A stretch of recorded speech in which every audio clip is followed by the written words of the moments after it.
Everybody's claiming that they got the sauce. With the same recipe, I put them all on pause. Wait. Hey guys, what's up? It's been such a long time since I sat down to record a video. Where have I been? What have I been doing? It's not important, you probably don't really care. Anyways, I'm back. You know what? I just realised today that I've been natural for 7 years. That is just so beautiful. But I thought I'd be natural for 6 years. But anyways, 7 years.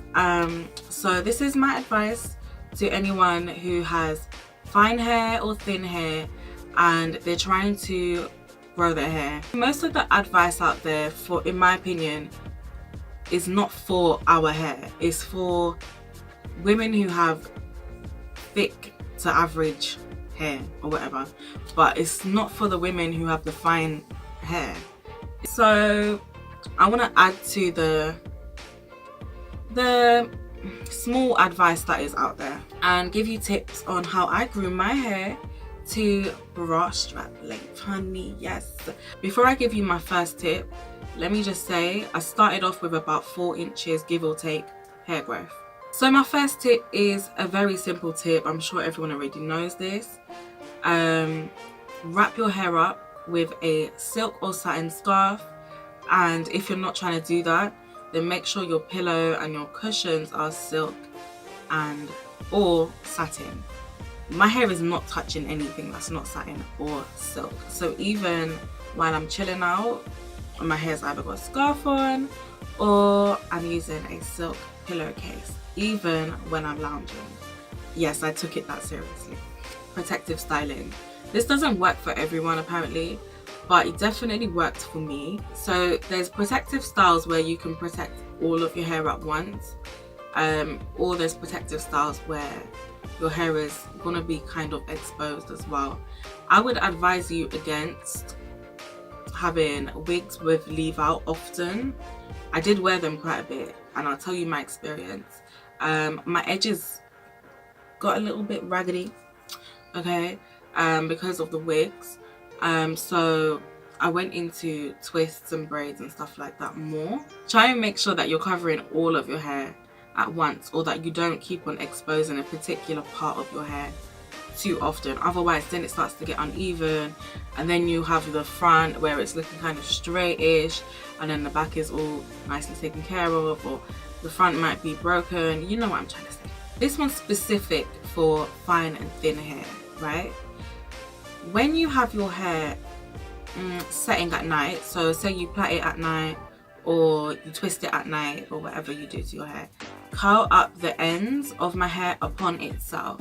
The reason that I do this is because I noticed that when you have finer hair, it tends to tangle a lot more. And my way to combat that is to make sure that the ends are busy doing something so that they cannot be, you know, intertwining with one another, you know what I'm saying? I know it sounds like a small deal, but that tip is one of the major reasons that my hair actually grew to bra strap length. That is one of the biggest tips that I can give you. Curl your ends to wear your hair out. So when you're wearing your braid out styles, twist out styles, with your braid out and twist out, try and do a braid and curl or a twist and curl more often, and you will notice that your hair tangles less when you've curled the ends to wear your hair out. Does that make sense? I hope that makes sense. The point of that is so that your hair does not get tangled when you are already wearing it out. And like I said with the last tip, once your ends are basically set in that curl, it's less likely for it to just do what it wants to do. So keep your hair off of your neck and your back. Usually you're probably going to be wearing clothes that are made of polyester, cotton, I don't know, something that's not satin or silk, right? Your hair is rubbing. So what's happening when that happens is your hair is breaking, and if it's not breaking, then it's crashing against your clothes, and your clothes is stealing the moisture from your hair, and you will notice that because you will see the grease all over your clothes. Yes, keep your hair off of your neck, keep it off your back, whether that is just to put your hair up in a puff or in a bun. It's not necessarily a protective style, which is why I left it as a separate tip. This one is actually really important, not just for the length of your hair, but for the look of your hair. If you want to optimize your hair, my advice would be to make sure that the balance between moisture and protein is correct for your hair. And usually you can tell when your hair needs moisture, so that makes sense, right? For me, when I know I need protein in my hair is when my hair is feeling like it's just not feeling strong, it's feeling like mushy and too like flimsy almost. Does that make sense? I don't know, but yeah, when my hair is feeling kind of flimsy and just watless and just like, hello, what's going on here, that's when I go ahead and do a protein treatment. The protein treatment that I do, I usually just make it up. There's loads of cute ones on loads of blog sites online. The next tip is to keep your hair stretched. This one I think is more specific to people with fine and thin hair. Reason being because once again our hair likes to do too much tangling, intertwining, all that. So keeping it stretched stops it from doing that. Like keeping your hair in plaits, or what I was about to say, the banding method, or even lightly blow drying your hair just to stop it from doing too much shrinkage. My hair specifically, it doesn't grow in its shrunken state at all. I've tried it, trust me. This, keeping my hair stretched along with curling my ends up, are the two main things that took my hair from TWA to A.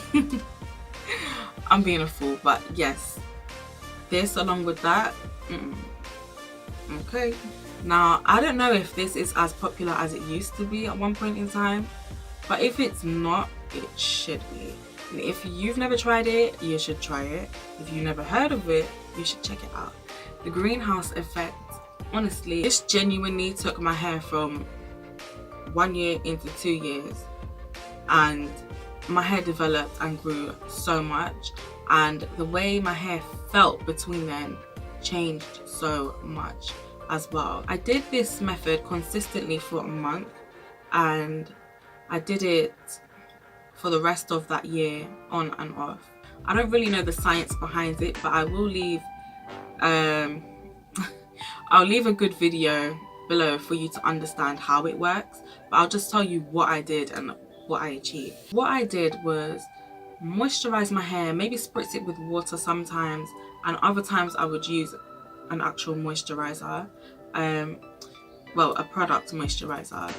And then what I would do is go in with castor oil, drapes my hair in castor oil, and then put on a shower cap, and then put on a head. If you're having issues with your edges, this is how I grew in my edges. My hair was not blowing in the wind before this. It wasn't glowing in the sunlight before this. But after this, genuinely, my head looked so good. Like, I could not believe effects that this had on my hair.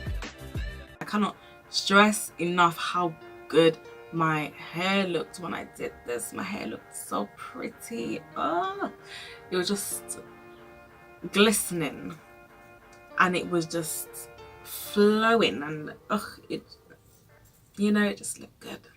It looked good, amazing, you know. The next tip that I can give you is to moisturize your hair properly. Like nowadays there probably is a lot of information on how to moisturize your hair properly, but at the time we had these same products that they promoted to women with relaxed hair, for crying out loud. So it was really difficult, but yes, I have to let you know because that's what helped me.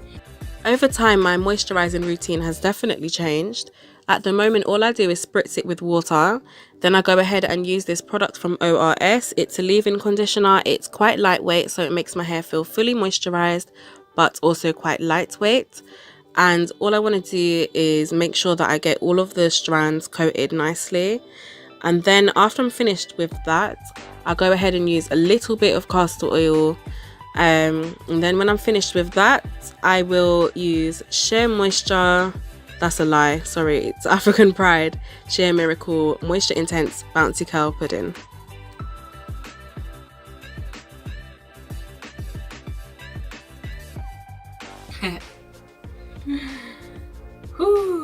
On to the last thing that actually grew my hair. Now, I probably will do a video on this, like a, what do you call it, like an experiment basically. It's not going to be an experiment because I already know that it works, but this is the inversion method. I know loads of people don't believe that this works, but it worked for me. I did it for 2 weeks and my hair grew 3 inches. 3 inches in 2 weeks sounds like a win, okay? Because that sounds great to me. I couldn't believe that my hair actually grew. Like, I was so shocked. But once again, I wasn't on YouTube at the time, honey, and I didn't care about these types of things. I just wanted to grow my hair, so I did it and my hair grew. If you've never tried it, I would advise you to try it because you never know, it might work for you. It did work for me. I ain't here, you know, no one's paying me to say this. I'm just telling you my experiences, being natural for over 7 years now, just telling you what happened, okay? What I did with the inversion method, I did what everyone else was doing basically, but my way of hanging upside down was hanging off the bed. I've seen some people do silly headstands, honestly. Some people do too much. I used castor oil to start off with, and then I went into using olive oil. Olive oil, the way people, you see how people feel about coconut oil? That's how I feel about olive oil. Like I said, 3 inches, 2 weeks, done. Aside from what I've already stated, the little things that I did here and there, finger detangling for the most part. I never ever use a brush in my hair unless it's my blow drying brush. Back then, I didn't use heat on my hair that often at all. Some years I didn't even use it, to be completely honest. Detangle my hair in the shower. Well, I do that now. Back then I didn't do that, but I did detangle it while it was soaking wet. I don't think for most people, what you start doing initially is what you will end up doing further along the line. So sometimes you may have to switch up your product, and if your hair is not reacting to something in the same way that it used to, try and give your hair regime a re-up. Try and do something else. Pay attention to your genetics. I mean, I know people say genetics, right? But I do think that most black women can grow their hair very long. I do think that. I mean, genetics or not, like, unless, you know, something medically is going on, I don't really see how your genetics is only growing your hair to your collarbone. Like, I just don't understand that. That's just me. I'm not a doctor. I'm just saying. Enjoy the little awkward stages. Come up with something new.